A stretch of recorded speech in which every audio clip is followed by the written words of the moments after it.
Yeah, and let's keep, since we're on the topic, let's keep the Redskin talk and conversation flowing. Of course, you saw Trent Williams ended his holdout, failed his physical, I believe, discomfort with his helmet, and then all the news today that's all over social media, all over everywhere, is about Trent Williams being, in his opinion, and what it seems to be like his opinion is the correct one, misdiagnosed by the Redskins medical staff. Something they said that was not very serious ended up being cancer. Now a statement was released right before we started recording. The Redskins actually finally released a statement saying that they've asked the NFL Management Council to come up with a committee with the NFL Players Association to review his medical records and to review the medical care that Trent Williams received. They want an independent third party to review all of that stuff for Trent Williams. So yet again, like I was saying, here's a guy that has been one of the best tackles, best players for this organization, like in the last 10 or 15 years. And we have a possible, I mean, this is a huge deal, Pat. Huge. Yeah, it is huge. And, this is like I'm happy for today. I'm not happy for the news, but, I was happy at the deadline where they said that, he reported back to the team because that's a step in one direction or the other. At least you finally got him there. Now we got to figure out if he's going to play. But now, at least now we get it from Trent. We had everyone guessing, everyone saying what they heard, saying what they reported. They supposedly talked to him and this and that. Now you find out Trent really didn't talk to many people about it. So a lot of these guys that claimed that they knew stuff, they were either getting something passed down or they were guessing or whatever. So a lot of these reports that we were hearing were just kind of people either making up something or just taking, like you said, just trying to take your best guess. So now we hear from Trent. So according to Trent, there was no communication with the team. Players, he did talk to some of the players and some of the players visited him, but now Trent kind of comes and tells you exactly what it was, and it was a medical situation. So we're hearing about cancer. We're hearing a lot of different words from Trent that are scary and disturbing. Talked about possibly losing his life. We talked about how serious that is. So we're not even talking football anymore. He was told to possibly get his affairs in order. Yeah. So now we know this isn't just a selfish guy, who just wants money and wants another deal. Yeah, the guaranteed money is a part of it because you want that security, but this is bigger than that. So to have him back there finally get some answers and some quotes from Trent, I think was major.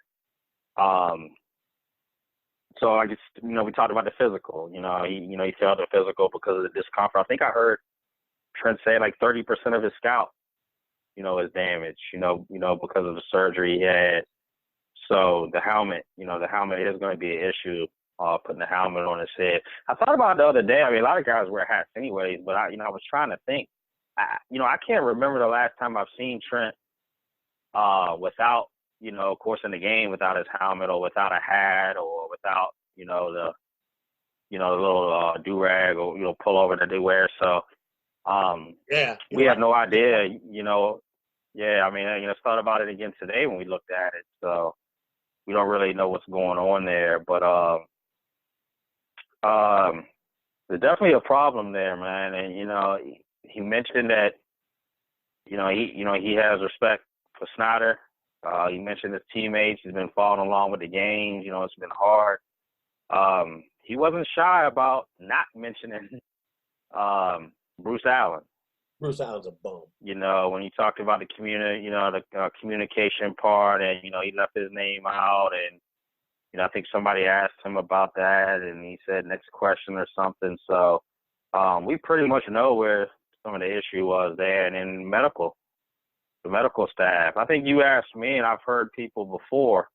We talked about this before, and people were saying, well, there's no way that they can get rid of the whole medical staff. And, my answer back then was, why not? Until we find out what it is. This sounds like a big deal. This sounds like something that, if we come to find out that they did mess this up, this definitely sounds like a reason. Oh yeah, for sure. That you could do that. So, hard to hear, but at least we got a little more clarity on that. Yeah, because since the beginning, you and I have always said that people, of course, it's social media era. You're going to hear rumors of this and that, but you and I both said we need to hear from Trent.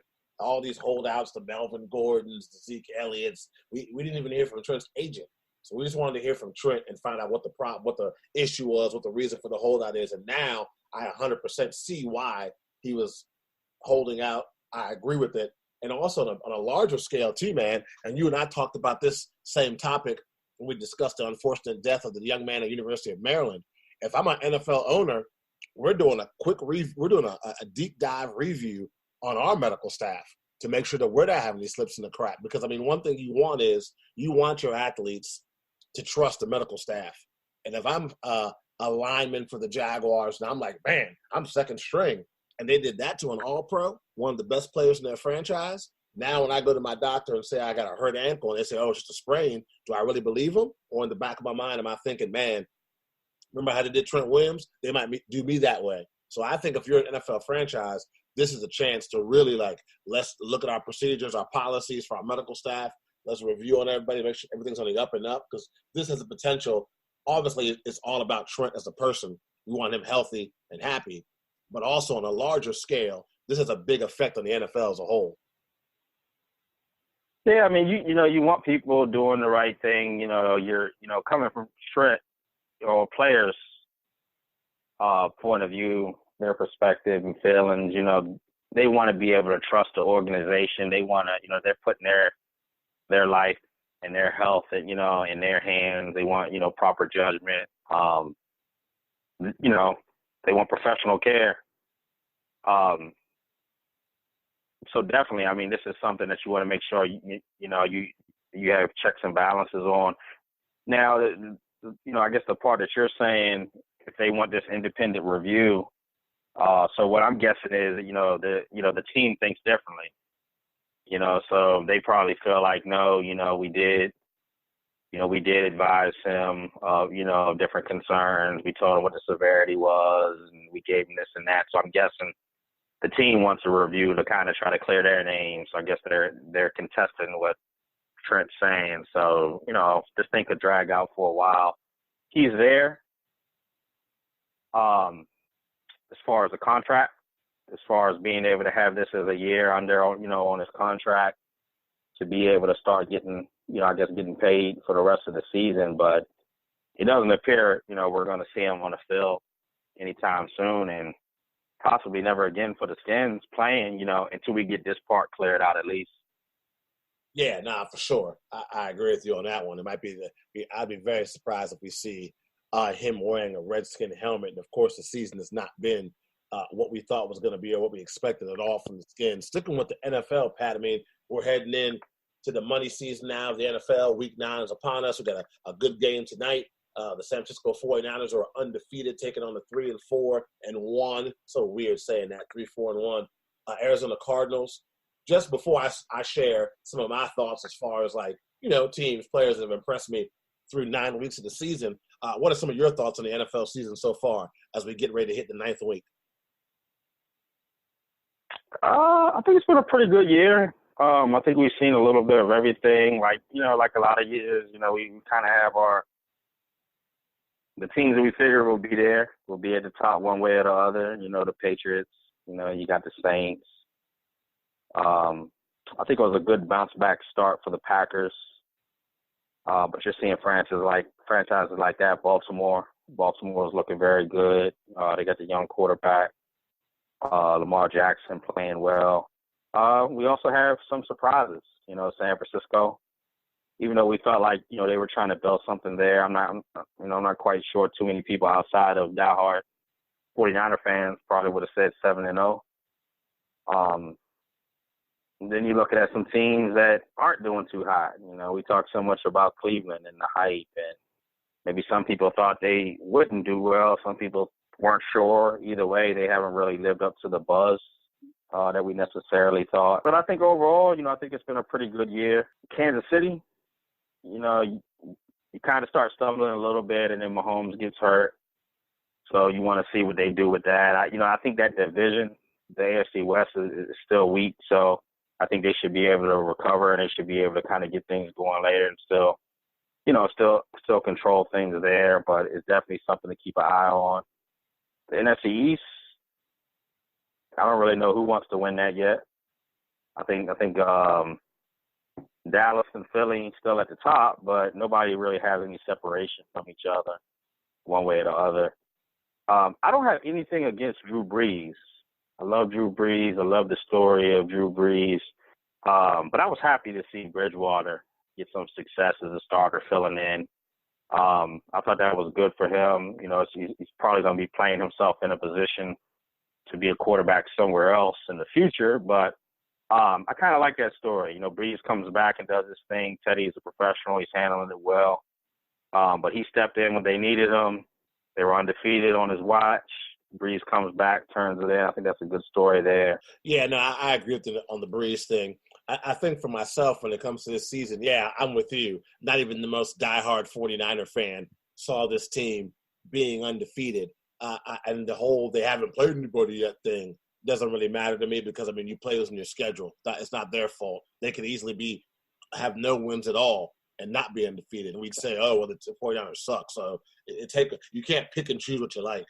I think the 49ers being undefeated in the running game and just that team as a whole, the defense, Nick Bosa, just nasty. I'm happy to see Richard Sherman kind of be a little bit of the Richard Sherman of old. I know he's a little bit older now, but I'm happy to see that.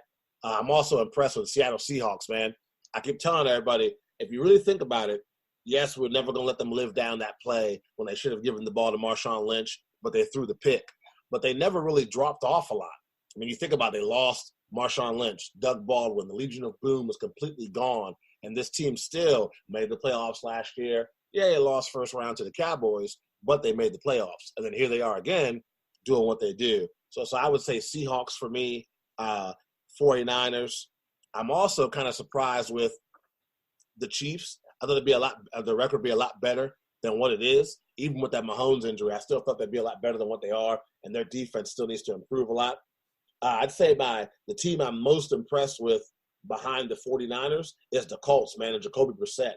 That kid is just Andrew Luck who, like for real. He has really taken the leadership role, taken the quarterback position. The team's not missing a beat.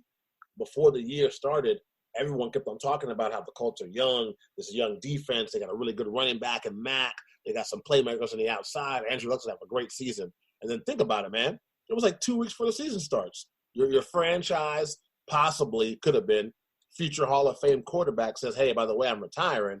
You throw in Jacoby Brissett, and I don't think they've missed a beat at all. So I'm really impressed with the Colts and the 49ers. And when it comes to teams that I expected more from, like you said, you talk about the NFC East. I can't figure out the Philadelphia Eagles, man. They beat the Green Bay Packers, and I'm thinking, wow, this team's going to make it to the Super Bowl again. They're that good. The defense is awesome. And then they just put these duds up. I just can't make heads or tails on the Eagles. But I'm with you. Leading up into Week 9, it's been a heck of a season. A lot of exciting moments, a lot of exciting players. Minshew down there in Jacksonville, who saw that? Even though his team's record's not great, Deshaun Watson, week after week, just putting up numbers. Lamar Jackson. I'm excited for Sunday night's game with the Patriots coming to Baltimore, taking on the Ravens. Are the Ravens going to get embarrassed by Belichick figuring out Jackson? Or is Jackson just that dynamic that Bill Belichick won't have an answer for him? So those are kind of some of the storylines, players, and teams that through the first 9 weeks have gotten my attention. Yeah, the Patriots and Baltimore will definitely end up being I'm sure probably the game of the week in most people's choice. To see that, Patriots are always finding a way, man. Love them or hate them, they're kind of always finding a way.